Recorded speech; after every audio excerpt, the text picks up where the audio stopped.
Okay, so as the covering letter is called a letter of application, and it is always be sent with the resume. Okay, means when you are going to send the resume to a company, to a firm, you'll have to send it along with the covering letter. Then next question, question number 3, a cover letter should be काय असलं पाहिजे बघा इथे. Option 1, clear and concise. B, friendly and funny. C, long and detailed. आता बघा त्यातला जो पर्याय आपल्याला अप्रोप्रिएट वाटेल, जो ऑल इन्क्लुझिव्ह वाटेल आणि जो सगळ्यात स्मार्ट वाटेल, that should be the answer of the question. आपल्याला कसा कोणत्या बेसवर आपण एखादा पर्याय निवडणार आहे, तर त्याचं आपल्याला काय म्हणायचं आहे, त्या उत्तरामध्ये सर्व समावेशकता असली पाहिजे, लक्षात घ्या. आणि ते जे उत्तर जास्तीत जास्त बोलकं असलं पाहिजे. इट इज मोर आन्सरेबल, आणि म्हणून आपला ते निवडायचं आहे. आता फ्रेंडली आणि फनी ही या ठिकाणी ऍप्लिकेबल होऊ शकत नाही. लॉंग अँड डिटेल नाही. कव्हरिंग लेटर हे शॉर्ट पाहिजे, म्हणजे कन्साइज पाहिजे आणि स्पष्ट पाहिजे, clear. So the correct answer is clear and concise. That is the correct answer. Then question number 4. If a cover letter is properly written, most employers will dash dash. Sorry, I have mispronounced it. If a cover letter is poorly written, most employers will dash dash the applicant.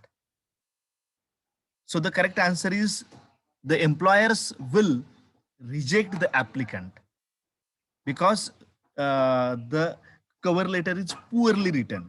तर ते चुकीच्या पद्धतीने किंवा एकदमच जर खराब पद्धतीने लिहिलं असेल, त्याच्यामध्ये मिस्टेक्स असतील, बरोबर, तर ते कदाचित त्यांचं ऍप्लिकेशन रद्द केलं जाऊ शकतं. They will reject the applicant. Okay. आता which date format is best for a cover letter. बघा, आता याच्यामध्ये बऱ्याचशा याच्यानुसार काही म्हणजे स्पेसिफिकेशन असतं.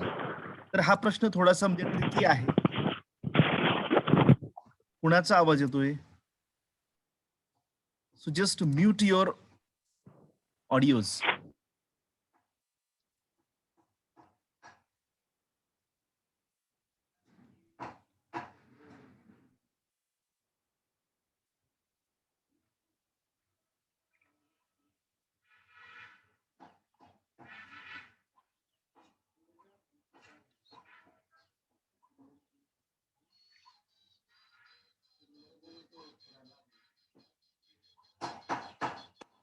Yes.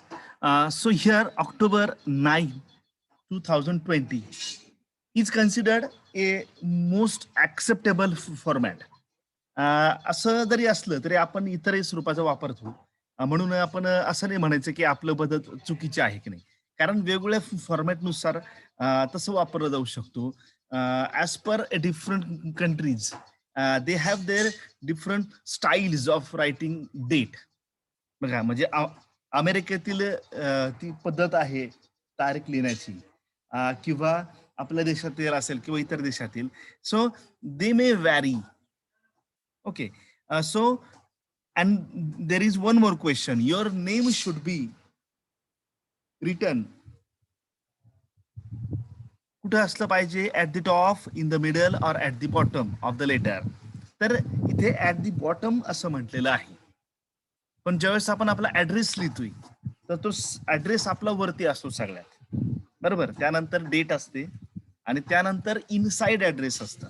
तो इनसाइड ऍड्रेस कोणासाठी असतो? ज्यांना आपण पत्र पाठवतोय त्यांचा तो ऍड्रेस असतो, आणि सगळ्यात वरती आपला ऍड्रेस असतो. पण यांनी काय विचारलंय? नाव विचारलंय. So your name should be at the bottom of the letter, खाली असलं पाहिजे सगळ्यात शेवटी, बरोबर. Then next question.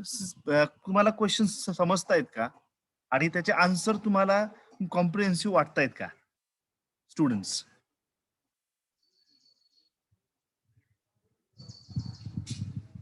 Yes.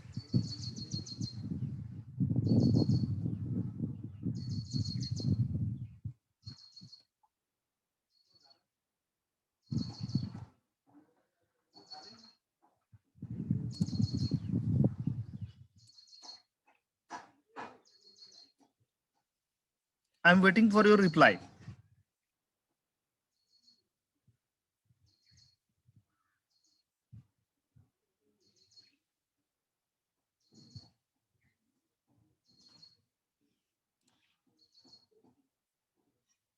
So which topic isn't normally mentioned in a covering letter or a cover letter?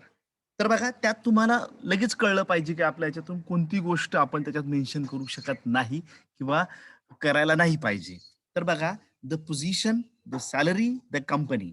So the salary matter should not be included in the covering letter. त्यात आपण आपली अपेक्षा आपलं जे एक्सपेक्टेशन असतं सॅलरीच्या बाबतीत तर ते त्यामध्ये ठरत नसतं किंवा त्यामध्ये ते लिहिणं चुकीचं मानलं जातं. Your cover letter should explain how much you will dash dash the company. तुम्ही त्या कंपनीला किती काय काय देऊ शकतात. त्यांना काही दंड होईल म्हणजे बघा इथं बेनिफिट म्हटलेलं आहे, चार्ज म्हटलेलं आहे, डिसरप्ट म्हणजे तुम्ही त्याला त्रास देऊ शकता. तर कंपनीला तुमच्याकडून काय अपेक्षित असतं? तर कंपनीला तुमच्याकडून बेनिफिट म्हणजे फायदा जो आहे तो अपेक्षित असतो. बरोबर. So the correct answer is your cover letter should explain how much you will benefit the company. Am I right or wrong? हे मी लिहिलंय पण हे तुम्हाला योग्य वाटतंय का? Do you think the answers are correct one and appropriate one, suitable one? Hello.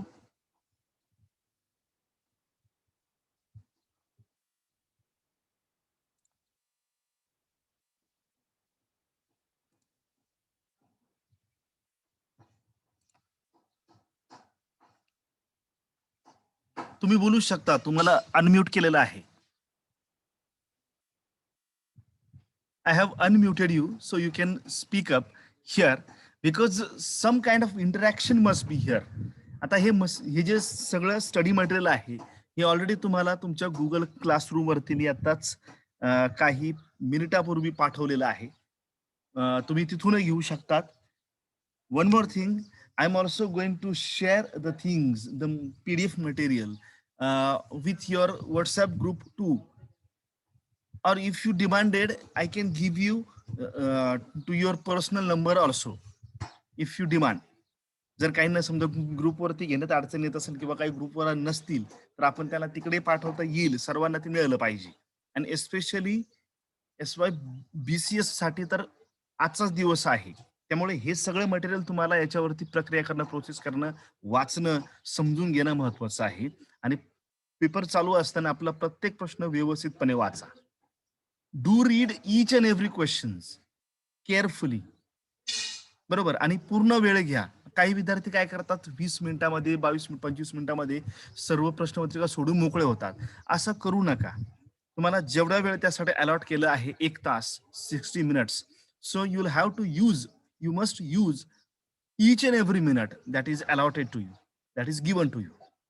बरोबर. त्यामुळे असं करू नका, एकदम घाईत नका प्रश्नपत्रिका सोडू. तर त्याचा पुरेपूर वापर करण्याचा प्रयत्न करा.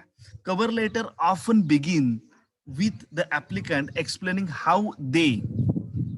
आता आपले कव्हरिंग लेटरची सुरुवात कशी होती तर आपल्याला माहिती, तर आपण जॉबचा रेफरन्स देत असतो की आपल्याला ह्या जॉब बद्दल कुठून कळलं, कोणत्या माध्यमातून कळलं हे आपण त्याच्यामध्ये मेन्शन करत असतो. बरोबर.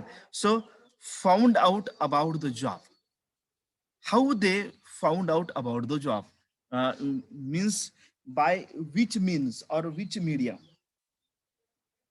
by newspaper or by through television or Facebook, WhatsApp or other social media. तर आपलं त्याबद्दल तिथे सांगणं गरजेचं असतं. So the reference should be given at the beginning of the application that we are going to start. बघा. Then next question number 10. Your cover letter can summarize a key selling point such as your dash dash. काय त्याच्यात असलं पाहिजे? बाकीचेही पर्याय बघून घ्या. A. Work history. B. Medical history. And C. Relevant experience. Work हिस्ट्रीमध्ये सगळंच रेलेव्हंट असेल असं नाही. काही त्यांचा एक्सपिरियन्स वेगळ्या फील्डशी रिलेटेड असू शकतो, पण आपला फील्डशी related means relevant experience should be given or should be counted, and it is always counted as the relevant experience. म्हणजे ज्या कंपनीच्या त्या पोस्टसाठी तुम्ही लायबल आहात त्याच्याशीच संबंधित, त्याच्याशीच निगडीत आणि relevant in English that experience हे त्याच्यामध्ये आपण काय केलं पाहिजे, कव्हर लेटर मध्ये शो केलं पाहिजे, डिस्प्ले केले पाहिजे. ओके, आणि आपण तेच करत असतो ना, आपण हेच शिकलोय ना. देन पार्ट सेकंड, 2 पार्ट मध्ये मी एमसीक्यूज बनवले होते. Which of the following is not a function of covering letter or cover letter. आता काही प्रश्न नॉट स्वरूपाचे प्रश्न असतात. आपला प्रत्येक वेळेस काय होतं की येस येस येस असं म्हणायची सवय असते आणि त्याच्यात काय आहे असं आपण गृहीत धरतो, पण प्रश्न नीट वाचणं गरजेचं असतो. काही वेळेस कोणतं यापैकी नाही आहे असा प्रकारचा प्रश्न असतो, हा त्या स्वरूपाचा प्रश्न आहे. Which of the following is not a function of cover letter. तर खालीलपैकी कोणतं हे कव्हर लेटरचं कार्य किंवा त्याचा हेतू समजला जाणार नाही. Option A, to inform the employer of the job you are applying for. B, to show how well you write. C, to inform the reader of what you expect to get out of the job you are applying for. And the D, to entice the reader to want to get to know you better by interviewing you. तर यापैकी A B D हे सर्व त्याच्याशी related आहेत आणि cover letter मधून आपल्याला ते मिळत असतं. आपण आपल्या जे काय क्वालिटीज असतील, आपलं जे फंक्शन्स असतील, आपला जो एक्सपिरियन्स असेल, या सगळ्या बाबतीत आपण काय करत असतो, त्यांना सांगत असतो. आपण कोणत्या पदासाठी अप्लाय करतोय हे आपण त्याच्यातून काय करत असतो सांगत असतो. पण आपण याच्यातून मला काय प्रॉफिट मिळणार आहे किंवा काय बेनिफिट मिळणार आहे हे आपण त्या रीडरला त्याच्यातून सांगत नसतो. बरोबर आहे. आपला जो स्वार्थ आहे तो आपण त्याच्यावर सांगत नसतो. मला भरघोस पैसा मिळवायचा आहे असं आपण त्याच्यातून सांगू का? नाही, मला म्हणजे परदेशामध्ये फिरायला त्याच्यातून मिळ आहे आणि मला तुमच्या पैशावरती मी बाहेर 4-5 देश मला हिंडायला मिळतील असं आपण त्यात लिहू का? नाही. So the correct answer is to inform the reader of what you expect to get out of the job you are applying for. So we will not do this. आपण ते कव्हर लेटरचं फंक्शन होऊ शकत नाही. When should you send a cover letter. तर cover letter केव्हा पाठवायचं असतं? येस, कव्हर लेटर केव्हा पाठवायचं असतं तर आपण अगोदरच्या पार्ट फर्स्ट मध्ये आपण पाहिलं, तर उत्तर तेच आहे. बघा, मला वेगळ्या स्वरूपाचे प्रश्न दिसतात, म्हणजे ऑप्शन्स हे फिरवले जाऊ शकतात किंवा वेगळ्या स्वरूपात पण असे आपल्याला समोर दिसत आहेत. Are you listening or not students? Yes, sir. Sorry. Every time you send out your resume, ज्या ज्या वेळेस तुम्ही रेझ्युमी पाठवतात त्यावेळेस तुम्हाला कव्हरिंग लेटर हे पाठवावंच लागतं. लक्षात घ्या. म्हणजे पहिलाच प्रश्न घुमा फिरा के फिर आपके नजदीक आ गया है. बघा, then next question, question number 3, which of the following is not something that a cover letter write should always do in his or her opening paragraph. म्हणजे पहिला जो पॅराग्राफ आहे किंवा ओपनिंग पॅराग्राफ आहे त्याच्यामध्ये काय असायला नकोय. बघा, काय असायला नकोय किंवा त्या लेटर मध्येच काय असायला नकोय. बघा, inform on Y he or she is writing. हे पत्र किंवा ऍप्लिकेशन का आणि कशासाठी लिहिलं जात आहे, तर हे असायला नको का? तर असायला पाहिजे. और impress the employer with knowledge of the company.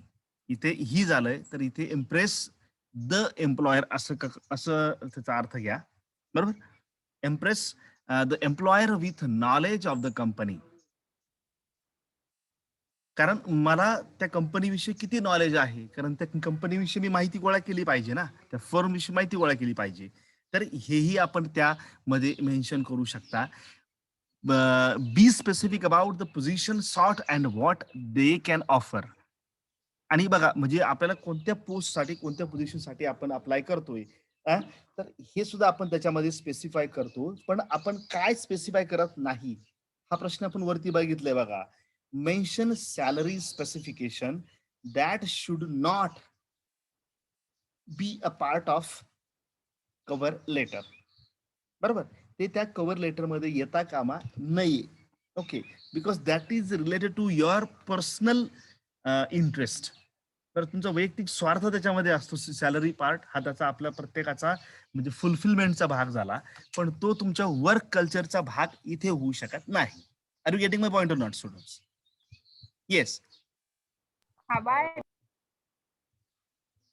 Then the next question we're going to see the effectiveness of taking risks with the opening paragraph of your letter depends greatly on the field in which you are seeking a job.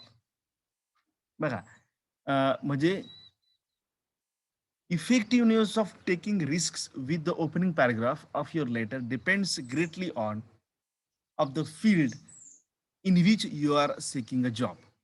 बरोबर, म्हणजे आपल्याला ज्या फील्डमध्ये job घ्यायचा आहे किंवा आपण त्यासाठी आपण अपेक्षित आहात किंवा प्रतीक्षेमध्ये आहात त्या स्वरूपाच्या जॉबसाठी, हे ज्यावेळेस तुम्ही पहिल्या पॅराग्राफमध्ये लिहित असतात, तर त्याच्यातून काय होतं, एक प्रकारचा रिस्क त्याच्यामध्ये असते. आपल्याला रिस्क आपण घेत असतो आणि ते खरं की खोटं. So the sentence is true. कारण त्या फील्डमध्ये सध्या जॉबचं प्रमाण किती शिल्लक आहे, जॉब कशा स्वरूपाचे मिळतात, काय मिळतात, हे एक प्रकारचं रिस्की स्टेटमेंट होऊ शकतं. कारण आपल्या तिथे लगेच म्हणजे क्लिअर होऊन जातो की what the employee is looking for. Sorry, and what the employer is looking for, की आपण जर कॅन्डिडेट म्हणून आपण काय पाहतोय आपलं किंवा काय आपल्या अपेक्षा आहे, हे आपण लगेच बोलून मोकळं होत असतो तिथे. म्हणजे पुढे आपण त्यांना विचार करायला भाग पडतो. Next question, which of the following is not something that a cover letter should always contain in its closing paragraph? तर क्लोजिंग पॅराग्राफ मध्ये काय असायला नकोय हे आपण त्याच्यामध्ये मेन्शन करायला पाहिजे. So the very first option is given and it is request for an interview. तर माझी मुलाखत घ्या किंवा माझी मुलाखत तुम्ही लावा असं आपण त्यांना रिक्वेस्ट करू शकत नाही, because they are going to organise or arrange these things. So we cannot request them or in case we cannot order them. आपण त्यांना हे सांगायचं नाही की माझी इंटरव्ह्यू तुम्हाला घ्यावंच लागेल किंवा घ्याच बुवा असं आपलं म्हणता येईल का? No. And then the other options are statement that you look forward to hearing from the recipient. मला तुमच्याकडून मी उत्तराच्या अपेक्षित आहे. I would like to learn from you असं आपण जे म्हणतो, किंवा I am waiting for your reply और रिस्पॉन्स.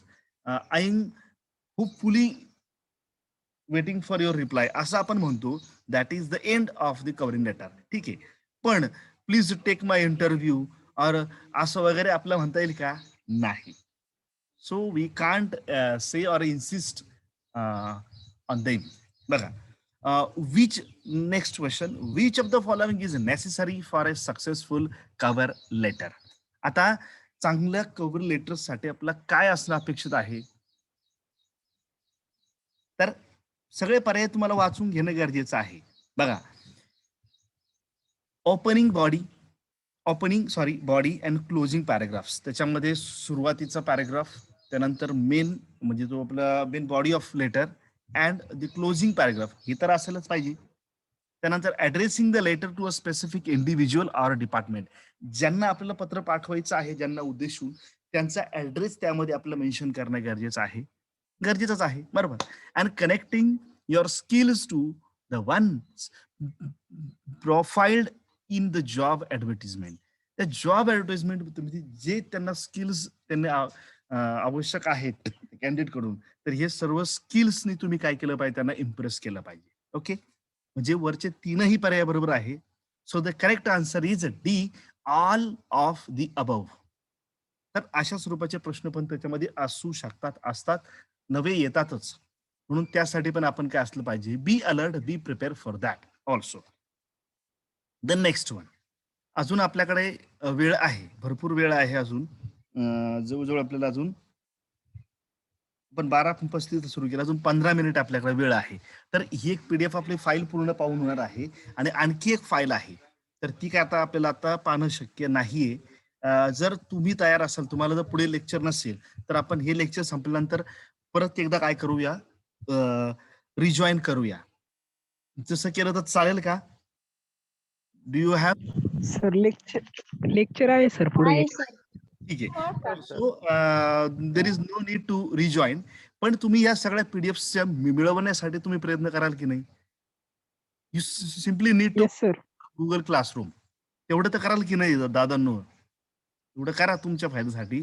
कारण हे सगळं हो सर. प्रत्येकाने त्यासाठी पहा. ज्याला मिळालं नाही त्यांनी काय करा, मला वैयक्तिक त्या ठिकाणी समजा पाठवा. ज्याला मिळालंच नाही, कुठूनही ओपन होत नाही, तर मी त्यांना ते पर्सनली सेट करू शकतो. ओके, ठीक आहे. So next question is, what is the best way to make value judgment or claims of personal attributes more credible in a cover letter? आपल्या प्रश्नाचा अर्थ समजणं गरजेचं आहे. तर कोणता असा चांगला प्रभावी मार्ग ठरू शकतो टू मेक व्हॅल्यू जजमेंट और क्लेम्स ऑफ पर्सनल ऍट्रिब्यूट्स? आपल्याकडे ह्या प्रकारच्या कौशल्याचा समुच्चय आहे, संच आपल्याकडे आहे आणि आपल्याकडे आपण एक चांगल्या प्रकारचे एक ऑप्शन ठरवू शकतो. हे आपण कोणत्या प्रकारे कव्हरिंग लेटर मध्ये मांडू शकतो किंवा सांगू शकतो? So the options are: A, use a very positive language in making the claim. आपला प्रत्येक ऑप्शन बरोबर वाटतं, पण आता ऑप्शन बरोबर वाटण्यापेक्षा तो ऑल इन्क्लुसिव्ह असणं गरजेचं आहे. सर्वसमावेशक असा आपण पर्याय निवडला पाहिजे. And the most accurate one. बघा, आणि त्याचबरोबर काही वेळेस आपला काय होतो की इमोशनल इंटेलिजन्सचा आपण वापर करावा लागतो बऱ्याच ठिकाणी. काही वेळेस म्हणजे आपलं जे आपण ज्याला म्हणतो ना की इंटेलेक्च्युअल क्वेश्चन बरोबर सोशल क्वेश्चन पण महत्वाचा असतो आणि त्याचबरोबर इमोशनल क्वेश्चन जो असतो इक्यू, तो पण आपला काही वेळेस वापरायचा असतो. या तिन्ही चारीचा वापर आपण केला पाहिजे. So the next is substantiate the claims by backing them up with examples. आपण काय आणि कशा प्रकारे काही गोष्टी आपण हँडल करू शकतो किंवा केलेलं आहे याचे उदाहरण आपण त्याच्यामध्ये देऊ शकलो. आपला जो रिलेव्हंट एक्सपिरियन्स आहे त्या क्षेत्रातला, त्याच्याविषयी जर आपण काही सांगू शकलो, काही कंपनीची नावं आणि त्या कंपनीत आपण केलेलं काम, त्या वर्षी केलेलं काम आणि एकूण त्याच्यात कशी ग्रोथ झाली किंवा माझा कशा प्रकारे याच्यामध्ये सहभाग होता, हे तुम्हाला सांगता आलं तर काय होऊ शकतं, समोरच्याला ते एक उदाहरण म्हणून, ऍज अन एक्झाम्पल म्हणून आपण ते क्लेम करू शकतो की खरंच माझ्याकडे तशा प्रकारच्या स्किल्स आणि ऍट्रिब्यूट्स आहेत. C, there is no good way to make such claims so omit them. नाही, तर तिथे आपण चांगल्या प्रकारचे असे फॉर म्हणजे एक्झेम्प्लिफाय करून काय करू शकतो आपण, तर ते क्लेमिंग करू शकतो आपल्या पॉझिटिव्हिटीसाठी. So B is the correct answer. The next one, employers like candidates to express a willingness to perform any available job. आता जे एम्प्लॉयर्स असतात, बरोबर, एम्प्लॉयर म्हणजे कोण? जे आपल्याला जॉब प्रोव्हाइड करतात ते एम्प्लॉयर आणि आपण employee. So employers like candidates to express a willingness to perform any available job. जो काय जॉब असेल, जे काय अवेलेबल असेल ते सर्व त्यांनी करावं अशी त्या एम्प्लॉयरची अपेक्षा असते का? नाही. ज्याच्याकडे ज्या क्वालिटी आहेत आणि ज्या कामासाठी त्याची नियुक्ती केली जाणार आहे तेच काम त्यांनी केलं पाहिजे ना. समजा उद्या जर मला असं सांगण्यात आलं, समजा म्हणजे मी एक्स ठिकाणी काम करतोय आणि त्या ठिकाणी मला जर म्हटलं तुम्हाला सगळं म्हणजे आपलं याचं पण काम करावं लागेल, झाडू पोछा वगैरे ते सगळे काम करावं लागेल, बेंचेस वगैरे उचलावं लागतील, अमुक धमुक ही कामं करावं लागतील, किंवा तुम्हाला सगळे याच्यावरती शिक्के मारायची कामं करावं लागणार आहे काही डॉक्युमेंट्स वरती. सांगा आता हे माझा जॉब प्रोफाईल होऊ शकेल का? किंवा असं कुणाचं जॉब प्रोफाईल असेल का? नाही. तुम्ही ज्या जॉबसाठी लायबल आहात, क्वालिफाय आहात, तेच तुम्हाला जॉब करावं लागणार ना. म्हणजे टीचिंग रिलेटेड काही पण काम असेल, टीचिंग असेल, रिसर्च असेल, इन्स्ट्रक्शन असेल किंवा या स्वरूपाचं असेल, मोटिवेशन असेल, अशा स्वरूपाचं काम म्हणजे त्या व्यक्तीला द्यायला पाहिजे ना. बरोबर की नाही? म्हणून हे जे स्टेटमेंट आहे that is a false statement. The next one, if you are not fully qualified, it is always best to discuss the reasons why you are not fully qualified in the letter. नाही, आपण मी कसं याच्यामध्ये मला हे जमत नाही, मला ते जमत नाही किंवा हे मला माहिती नाही, ते मला माहित नाही. असं आपलं अज्ञान आपण त्या कव्हरिंग लेटरमध्ये सांगू का? जे आपले वीक पॉइंट्स आहेत, ते आपण त्या कव्हरिंग लेटरमध्ये मेन्शन करू का? नाही ना. आपण ते मेन्शन करणारच नाही. So this is again a false statement. So no one show their disqualities or bad qualities or their lacunas in their covering letter. सांगतच नाही. कोण सांगेल बरं, मला अमुक अमुक येत नाही, माझं इंग्रजी पुअर आहे, असं कोणी सांगेल का? नाही. त्याऐवजी माझं मराठी खूप चांगलं आहे, असं आपण सांगू शकतो ना. म्हणजे आपण जे स्वॉट अनालिसिस आहे, स्ट्रेंथ, विकनेसेस, ऑपॉर्च्युनिटी आणि थ्रेट्स, जे सॉफ्ट स्किल्स मध्ये यातही तेच शिकवलं जातं, की आपल्या ज्या विकनेसेस आहेत ते आपल्याला हाईड करता आले पाहिजे आणि त्याला जास्तीत जास्त आपण आपल्या स्ट्रेंथ मध्ये कन्वर्ट करता आलं पाहिजे. बघा, म्हणून चांगलं रीडिंग या प्रश्नांचं आपल्याला समजणं गरजेचं आहे. लक्षात घ्या. Then next one, it is okay to mention skills gained in school even if they have nothing to do with the job sort. आता आपल्याकडे काही इतर कौशल्य असतील, पण ती जर त्या जॉबशी जर संबंधित नसतील, तर असे आपण त्याच्यात मेन्शन करायला पाहिजे का आपल्या सीव्ही मध्ये किंवा आपल्या कव्हरिंग लेटर मध्ये? नाही ना. जॉबशी रिलेव्हंट जर नसतील तर कशासाठी करायचे? नाही करायचे. बरोबर. So the statement is false. Then next question, how can you make the most of your college experience in your cover letter? तुम्ही तुमच्या जे कॉलेज एक्सपिरियन्स वगैरे तुमच्या सर्वचा या ठिकाणी कव्हरिंग लेटर मध्ये कसं मेन्शन करू शकता? बघा, A, describe skills gain in the classroom. तुम्ही प्रत्यक्ष क्लासरूम मध्ये कोणत्या प्रकारची कौशल्य शिकला आहात ते मेन्शन करता येईल तुम्हाला. B, describe sports and extra curricular activities. इतर ज्या ऍक्टिव्हिटीज आहेत, स्पोर्ट आहे, कल्चरल आहे, सोशल ऍक्टिव्हिटीज आहेत, हे तुम्हाला त्या ठिकाणी मेन्शन करता येईल.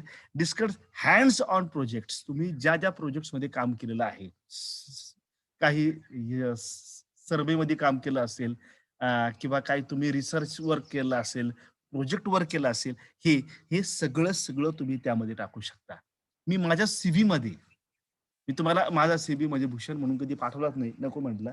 कारण काय होतं, तो सीव्ही आता तसं पाहायला गेलं तर सीव्ही हा मोठा असतो, रेझ्युमे इन शॉर्ट असतो. तुम्हाला रेझ्युमे शिकायचा आहे आणि माझा जो सीव्ही आहे तो सीव्ही जवळजवळ 12 ते 13 पानाचा आहे. तर एवढा पाहून उगाच कशाला उगाच एखाद्याला थंडी ताप येऊ द्यायचा, म्हणून मी त्या गोष्टी शक्यतो तुम्हाला दाखवल्या नाही. प्रत्येकाच्याच तो याचा भाग असतो आणि तुमच्या एक्सपिरियन्सनं जेवढं तुम्ही त्याच्यामध्ये जास्त मुरतात, काम करतात, तेवढं तुमचा सीव्ही वाढणारच आहे. तुमचा करिक्युलम व्हिटा हा मोठाच होणार आहे. दर प्रत्येक ऍक्टिव्हिटी गणित तुमचं काय होणार आहे, बायोडेटा स्ट्रॉंग होणार आहे असं आपण म्हणतो. So that strongness is essential आणि ते होतच असतं ना. बरोबर. So transferable skills should be portrayed in the resume only, not in the covering letter. So जे ट्रान्सफरेबल स्किल्स आहेत, आपण जे स्किल म्हणजे मोठी आपण त्याला हे करू शकतो, ट्रान्सपोर्टेबल करू शकतो किंवा ट्रान्सफरेबल करू शकतो. असे स्किल्स हे फक्त रिझ्यूम मध्येच लिहायला पाहिजे, ते कव्हरिंग लेटर मध्ये लिहायला नको. हे पण स्टेटमेंट चुकीचं आहे. That skills should be portrayed and mention in covering letter too. तर हे कव्हरिंग लेटर मध्ये सुद्धा मेन्शन करायला हवेत. So last 5 minutes are remain. बघा, आपल्याला आणखी 5 मिनिटं शिल्लक आहेत. So we are not going to waste a single minute of the time because it is the high time. बरोबर. आणि म्हणून आपण काय करणार आहोत, ही पीडीएफ आता क्लोज करून दुसऱ्या पीडीएफ कडे आपण आता काय करणार आहोत, वळणार आहोत. So I am going to share with you the another PDF now.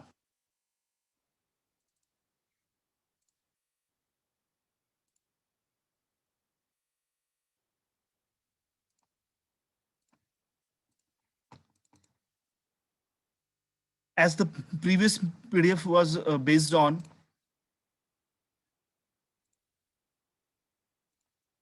application letter, covering letter, and resume writing. This is based on, it is based on group discussion, personal interview interview skills and other relevant skills. He PDF जरा थोडीशी जास्त पानांची आहे. अगोदरची फक्त 3च पानांची होती. ही PDF जी आहे, तर ही जवळ-जवळ 9 पानांची आहे. तुम्ही इथे पाहू शकता. So it is of 9 pages.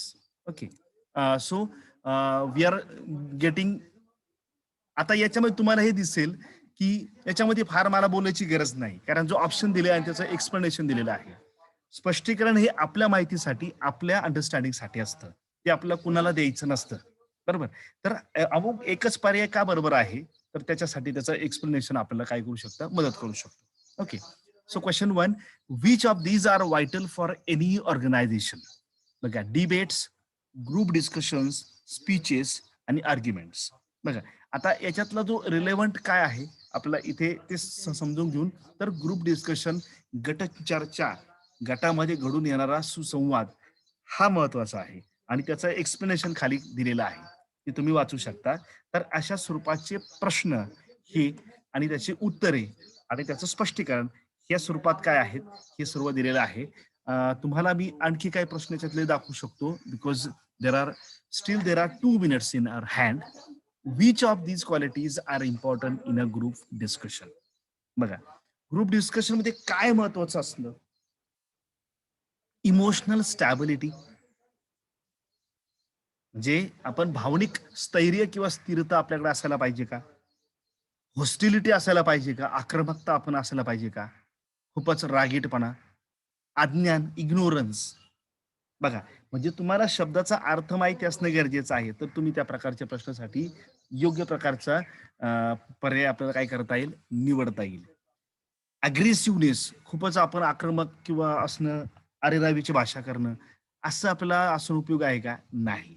So in a group discussion, the very important is quality is emotional stability. आपण गटचर्चा करत असताना आपण आपलं मानसिक स्थैर्य, संतुलन ढळून देता कामा नाही. So emotional stability is most important. आता मी जे तुम्हाला एक्सप्लेनेशन देतोय, ही आता मला पुढे सांगायची गरज नाही, because it is given. Emotional stability plays an important role in a group discussion. No organization wants a person who is not in control of his emotions. जो स्वतःच्या इमोशन वरती कंट्रोल करू शकत नाही, असा माणूस त्या कोणत्याही ऑर्गनायझेशन मध्ये, कंपनीमध्ये काय होऊ शकत नाही, तो फिट बसू शकत नाही. बघा, in a group discussion one must communicate with dash dash dash dash dash dash. तर काय, कशा प्रकारे इतरांशी आपण कम्युनिकेट केलं पाहिजे ग्रुप डिस्कशन मध्ये? Hostility, ignorance, knowledge, long sentences. So C is the correct answer, knowledge. नुसते पल्लेदार मोठमोठी वाक्य पण आपण म्हणून लोकांना बोर करू शकत नाही, किंवा वरती जे 2 आपण दिलेले आहेत, इग्नोरन्स आणि हॉस्टिलिटी, हेही कामाचे नाहीत. पण नॉलेज, चांगलं ज्ञान आपल्याकडे असणं गरजेचं आहे. तरच आपण काय करू शकतो? ग्रुपमध्ये कम्युनिकेट करता येतं, बोलता येतं आपल्याला. जर आपल्याकडे नॉलेज नसेल, ज्ञान नसेल, तर आपण गप्प राहिलंच बरं, आहे की नाही? तर अशा स्वरूपाचे प्रश्न हे सगळे तुम्हाला यात पाहायला मिळतील. I am going to share all the PDF materials, all the material on your the positive side of your exam. It will be displayed everywhere. बघा, म्हणजे जिथे कुठे तुम्हाला पाहिजे त्या ठिकाणी मी ते डिस्प्ले करणार आहे.